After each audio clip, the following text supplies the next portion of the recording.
je ne peux pas m'empêcher de faire un parallèle entre les 30 Glorieuses, qui était une période faste pour la France, où on avait des entrepreneurs et des banquiers entrepreneurs qui travaillaient ensemble. Cette période, aujourd'hui, malheureusement, est révolue. Mais cette période, ça s'appelait donc les 30 Glorieuses. Et après, elle a été suivie, ce que j'appellerais des 30 piteuses. Parce que c'est très intéressant, avant de parler un peu de mon petit parcours personnel, de replacer dans un contexte général. Et les 30 Glorieuses, par rapport aux 30 piteuses, les 30 Glorieuses, c'était une stratégie à long terme, par rapport à une stratégie à court terme, qu'on a connue ces 30 dernières années.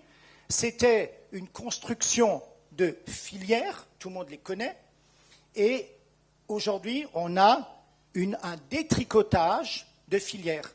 Et ce qui est ahurissant dans ce cher pays qu'est la France, c'est qu'on a réussi, et je suis très content, M.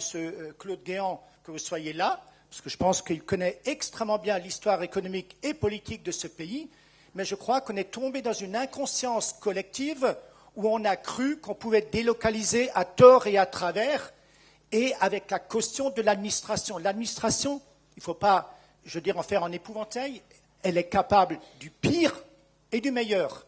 Elle a été capable du meilleur pendant 30 ans, elle a aidé l'économie française à se redresser après la guerre, et dans une inconscience collective, elle a accompagné le détricotage de toute l'industrie et de toute la délocalisation. Et les raisons de tout ça, c'est le regard. Le regard est essentiel. Personnellement, je me nourris toujours du regard de mes collègues.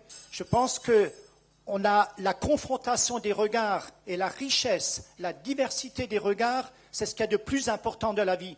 Et malheureusement, le regard de la société française ou des politiques ou de l'administration française a considérablement changé entre la période des 30 Glorieuses et la période des 30 piteuses. Vous savez très bien qu'une entreprise, et René le fait tous les jours, une entreprise c'est une pyramide, c'est une sorte d'iceberg. Ce qu'on ne voit pas est le plus important. C'est 90% qui est immergé dans l'eau. On ne voit que 10%. Et un banquier traditionnel, conventionnel, très obéissant par rapport à sa hiérarchie, voit que les 10% qui flottent. Mais René, il voit les 90%. Il voit l'expérience, il voit les hommes, il voit la niaque, il voit la combativité, il voit le savoir-faire, il voit tout ce que les autres ne voient pas. Et c'est ça le fond du problème. Et les 30 Glorieuses, on voyait tout ça. Et aujourd'hui, on voit que la petite partie immergée. Et c'est à cause de ça, on cède à la facilité, on délocalise à tort et à travers. Et ça, c'est le problème majeur des 60 dernières années de la France.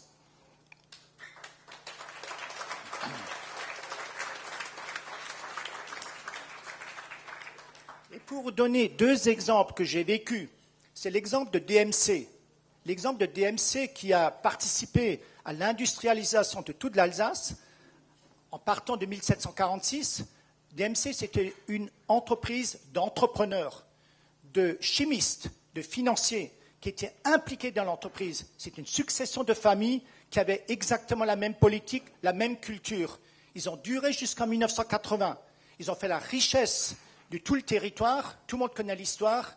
Et en 20 ans, les nouveaux que j'ai connus en venant, et mes collègues, certains collègues l'ont vécu également, dans les années 84, les nouveaux capitalistes, les nouveaux financiers ont repris DMC et nous ont expliqué, oubliez toute l'histoire de DMC, on va vous montrer comment on fait du marketing et de l'argent.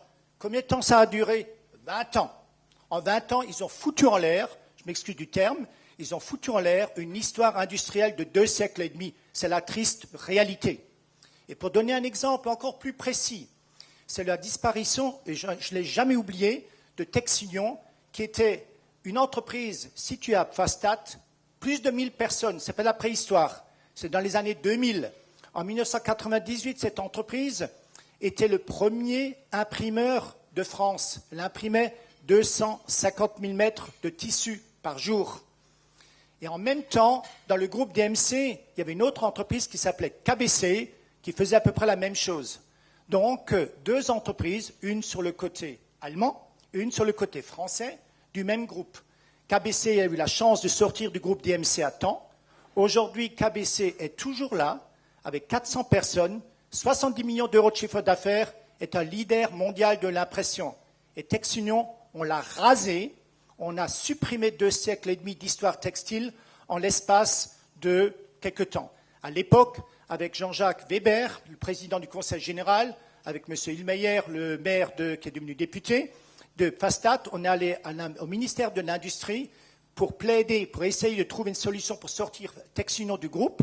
Non seulement rien n'a été fait, on leur a dit, si vous ne faites rien, vous avez 1000 personnes sur le carreau. 3 ans plus tard, c'est exactement ce qui a été fait. Pour la petite histoire, il y a un des 2 conseillers qui m'a dénoncé auprès du président directeur général de DMC. C'est tout ce qui a été fait. Je sais, très bien. Oui, voilà, exactement. Tout à fait. Donc vous imaginez à petit niveau la richesse qu'a apporté l'exemple de KBC en Allemagne et le coût de la disparition de TexUnion. Une catastrophe. J'aimerais bien que demain, il y ait quelqu'un, un journaliste ou un analyste financier qui fasse juste la comparaison. Et si on extrapole cet exemple dans toute la France, c'est des centaines, des dizaines de milliards qu'on a laissé partir et qu'on aurait pu garder parce que le coût d'une restructuration d'entreprise sera toujours 10 fois moins important que le coût d'une disparition d'entreprise. Et le problème toujours pas réglé.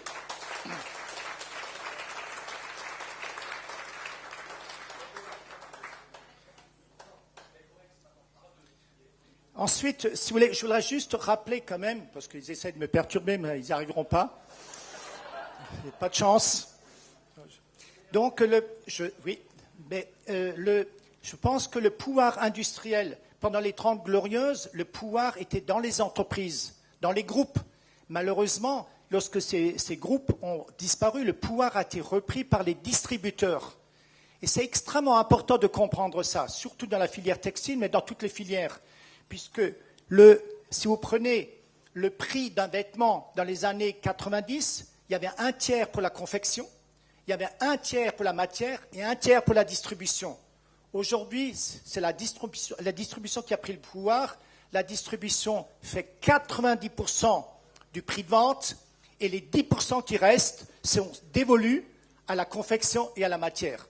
Donc vous imaginez les conséquences, on achète la matière la moins chère et c'est la dégradation, c'est la descente, on tire tout vers le bas. Et c'est à partir de là, et là je viens, mais quand moi je veux, et pas toi quand tu veux René, je suis désolé, c'est comme ça, même si j'ai beaucoup de respect pour le personnage et pour le caractère, mais ça c'est pour comprendre, maintenant pour faire la transition, c'est pourquoi aujourd'hui on a ce projet qui s'appelle Velcorex Matière Française, c'est de faire du Made in France, c'est de faire de l'innovation, de ne pas tirer vers le bas. Je pense qu'il faut tirer vers le haut. Et c'est toujours le responsable, l'entrepreneur qui tire vers le haut. Et je voudrais rappeler à ceux qui sont très démocratiques, on est tous très démocratiques, mais il ne faut jamais oublier que le groupe tire vers le bas et l'individu, l'entrepreneur, tire vers le haut. Ça, c'est une leçon que j'ai appris parce que si on est trop démocratique, les gens dans le groupe ont peur. Et à un moment donné, c'est l'entrepreneur qui tire vers le haut. C'est ce que j'ai appris personnellement.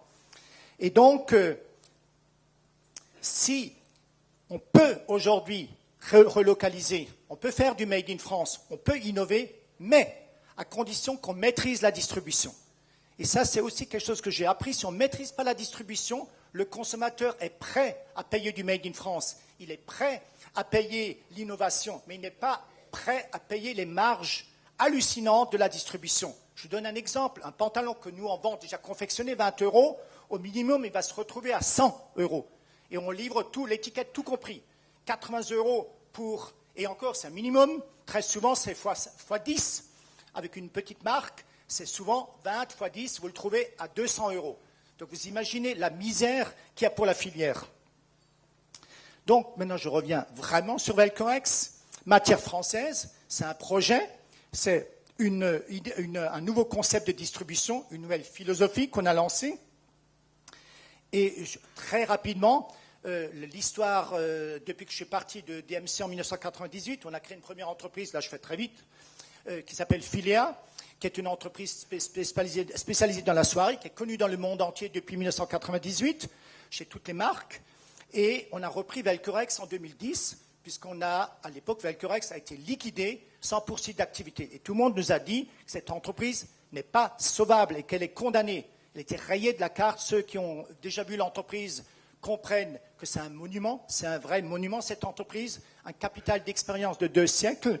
Et à l'époque, pour la petite histoire, le préfet, 4 ans plus tard, qui m'avait convoqué parce qu'on avait saboté la vente aux enchères, je suis désolé, monsieur Guéant, mais c'est comme ça, hein, mais qu'on avait saboté la vente aux enchères, il m'avait convoqué et puis il m'avait dit, monsieur Schmitt, vous ne vous rendez pas compte de ce que vous faites. Regardez, il faut quand même comprendre le travail du liquidateur, parce que le liquidateur est chargé de récupérer les créances. Il m'a dit, vous voyez, Velcorex en 2010, hein, j'ai cité l'exemple, on aurait quand même pu récupérer 2 millions d'euros hein, si on avait liquidé l'entreprise, même si c'était des vieilles machines.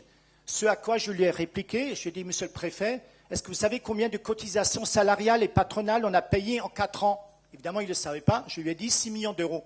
Je parle uniquement des cotisations salariales et patronales. Voilà la réaction du préfet. Depuis, j'ai oublié son nom, parce que les préfets changent tous les 2 ans. Mais les liquidateurs sont toujours là, c'est les mêmes depuis 30 ans. C'est aussi une petite aberration de notre administration.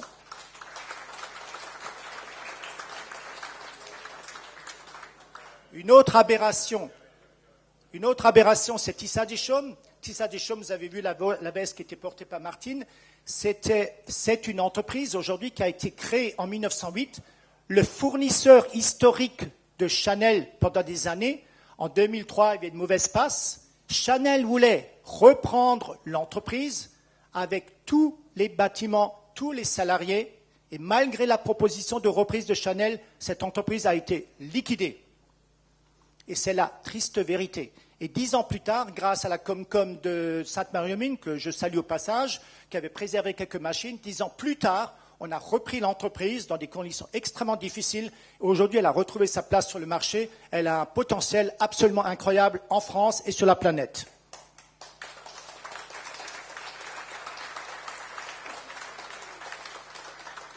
Emmanuel Lang, on en a parlé, donc le dernier tisseur de matières naturelles, un savoir-faire exceptionnel depuis 1856. Depuis, on a intégré dans notre savoir-faire la confection. On a des structures de confection en Alsace et également au Maroc. Et on fait en tout, aujourd'hui, cet ensemble fait à peu près une trentaine de millions d'euros, dont les 3/4 à l'export, y compris au Japon, en Russie, au Mexique, au Brésil, partout. Donc quand on dit que l'industrie textile est fichue, je peux vous prouver que c'est exactement le contraire et c'est que le début. On a ouvert une boutique, je fais un peu de pub quand même, très rapidement, parce qu'on veut intégrer la distribution. Il était important qu'on maîtrise également une ligne de vêtements et donc on a ouvert une boutique à l'entrée de la rue des Marchands, exactement 1 rue de l'École. C'est à côté du parking RAP, c'est Martine qui la gère. Hein, vous êtes vraiment, si vous avez l'occasion là de trouver les vrais produits qui sont produits en Alsace et à un prix extrêmement raisonnable parce qu'on maîtrise toute la filière et c'est ça qu'on veut faire demain. Et on a aujourd'hui dans l'ensemble des entités à peu près 130 personnes, mais quelques centaines en plus en indirect. Mais ce qui est également important, c'est le capital immatériel. On parle toujours des usines, des machines. Le capital immatériel, parfois je me demande si ce n'est pas ça le plus important. C'est des marques qui sont connues dans toute la planète. On bénéficie de l'image du Made in France qu'on sous-estime. La terre entière voudrait nous acheter cette image. On ne se rend pas compte de la facilité. On a toutes les portes ouvertes sur toute la planète à partir du moment où vous venez de France avec une image de textile, avec une image de sociétés qui ont de l'expérience. Toutes les portes sont ouvertes et vous pouvez avoir n'importe quel rendez-vous au Mexique, aux États-Unis ou au Japon. Et ça, je peux vous dire que c'est un capital qu'on sous-estime. On a également développé de nouveau, comme c'était dans le passé, un écosystème à Mulhouse. C'est-à-dire qu'on travaille avec les écoles d'ingénieurs, on travaille avec l'école de chimie. On a reconstitué ce qui existait. On n'est pas très malin. On a juste recopié ou réhabilité ce qui existait au siècle dernier ou jusqu'à la Deuxième Guerre mondiale, où il y avait un écosystème où les ingénieurs chimistes travaillent dans les entreprises. Vous savez où ils travaillent aujourd'hui, les ingénieurs chimistes? À Bâle, en Suisse. C'est-à-dire que vous les payez avec vos impôts et après, ils vont faire bénéficier l'industrie chimique à Bâle. Voilà le système qu'on a mis en place en France. Donc, on a également le souhait c'est ce qu'on fait depuis quelques années. Je ne porte pas aujourd'hui... René m'a demandé de porter un pantalon en ortie, mais bon, je préfère un petit peu du velours, c'est un peu plus confortable. Mais on a réussi, depuis 7 ans qu'on travaille sur la réhabilitation des matières naturelles, à faire, j'ai un morceau ici, pour ceux qui ne le croient pas, hein, donc ils peuvent très bien, je l'ai ici, je l'ai montré à M. Claude Guéant. Donc c'est un tissu qui est 100% en ortie. Donc même l'ortie, cette plante que tout le monde méprise, elle a toutes les vertus. Et pour la petite histoire, Victor Hugo, dans Les Misérables, a fait une métaphore entre l'homme et l'ortie. C'est-à-dire que souvent, les vertus d'une plante se trouvent à l'intérieur comme chez l'homme. Il faut se méfier des apparences. C'est très beau, ça qu'a écrit Victor Hugo. C'est juste une parenthèse. Mais aujourd'hui, on a la possibilité, grâce au travail qu'on a fait, parce qu'on a tous les atouts pour réhabiliter une filière avec des matières naturelles qui poussent, qui respectent l'environnement en France et en Europe. Et à ce niveau-là, on a la chance d'avoir un partenariat exemplaire avec Schlumberger, que tout le monde connaît, leader mondial de matières de fibres longues, puisque l'ortie, le lin et le chanvre, c'est des fibres longues. Et on a aujourd'hui la volonté d'avoir vraiment de réhabiliter cette filière. Pourquoi ? Parce que le coton que tout le monde porte, c'est une aberration écologique. Il faut savoir que pour faire un jean, il faut entre 5 000 et 10 000 litres d'eau au minimum. Et la mer d'Aral, que la plupart d'entre vous connaissent, le désastre de la mer d'Aral a été généré par l'exploitation outrancière du coton. Et aujourd'hui, le coton utilise, selon les spécialistes, entre 30 et 50% des pesticides. Et je peux vous assurer qu'il faut anticiper ce qui va se passer, parce qu'il y a plein, Greenpeace, toutes les associations de défense des consommateurs, aujourd'hui préconisent vraiment l'utilisation de nos matières. Et on a toutes les chances. On a Schlumberger, on a les laboratoires, on a les écoles textiles, on a la France qui est le premier producteur mondial du lin avec 120 000 hectares. Et vous savez où ça part, tout ça? Ça part en Chine et ça revient en vêtements finis. On n'a même pas été capable de préserver une filière de transformation. Alors que les machines pour la filature qui existent sont produites par Schlumberger. On a la matière première, on a le savoir-faire et on exporte ça en Chine. C'est une aberration totale. Et même au niveau du prix, on va démontrer dans les prochains temps que c'est beaucoup plus rentable de tout faire dans une filière locale.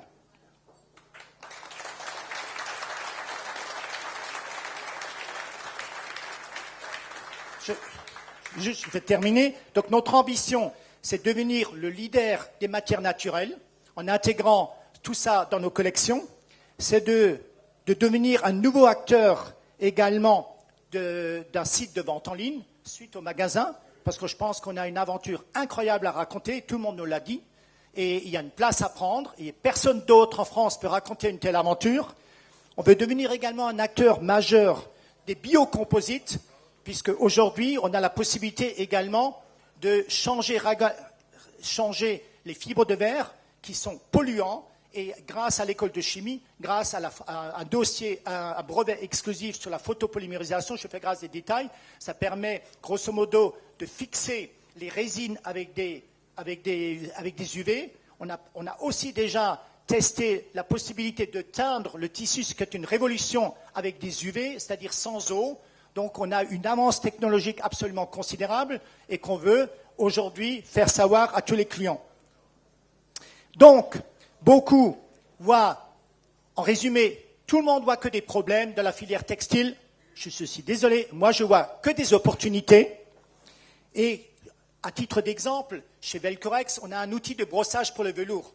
On a découvert dernièrement, en faisant les expérimentations, que l'ortie, le lin sont parfaitement adaptés à cet outil parce qu'il faut les nettoyer et les brosser.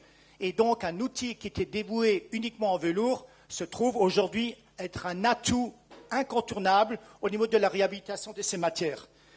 Et il en est même, juste un exemple du regard qu'on a. On a un outil de teinture chez Velcorex, chez Emmanuel Lang, qui a été valorisé à 100 000 € lorsqu'on l'a repris. Aujourd'hui, un expert allemand qui est venu, parce qu'on travaille beaucoup avec les Allemands, qui a vu l'outil, dans le cadre de la réhabilitation des matières naturelles, parce qu'il faut utiliser ces outils pour nettoyer les fibres, cet outil, s'il fallait le reconstruire, il coûterait 5 millions d'euros. Donc hier, dans une filière traditionnelle, ça ne vaut rien. Demain, dans cette nouvelle filière, ça vaut 5 millions d'euros. Donc c'est toujours le regard qui est pertinent, et c'est à cause de ça que je pense que ce projet, je termine, est local, il est durable et surtout rentable. Merci.